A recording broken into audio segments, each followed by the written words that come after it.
রাজতন্ত্রের system কোনো জবাবদিহিতা নেই। অর্থ যেভাবে কামাই হোক, সেটা হক পথে হোক বেহক পথে হোক, অর্থর যোগান দেবে, প্রচুর পরিমাণে অর্থ কামাই করবে, আর অর্থ সার তার ইচ্ছা মতো সে ব্যয় করবে। ওটা 17 বছরে করে নাই, 15 বছরে করে নাই, কোটি কোটি টাকা ব্যয় করে তার এই আমাদের এই বিমানবন্দরের নাম পাল্টাইছে। কোটি কোটি টাকা ব্যয় করছে, নাম ছিল জিয়া বিমানবন্দর। কি দোষ করেছিল?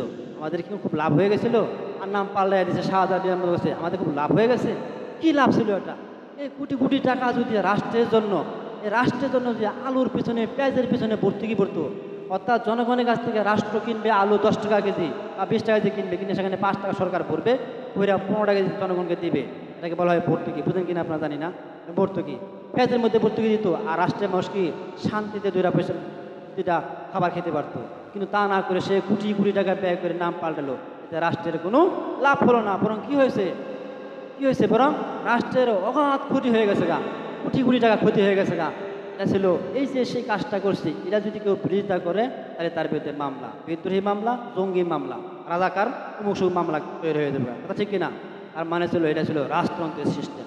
রাজতন্ত্রে জনগণের কোনো বাক স্বাধীনতা নাই, রাষ্ট্র সরকার যেটা মন চায় সেটাই করবে, জনগণ কিছু করতে পারবে না।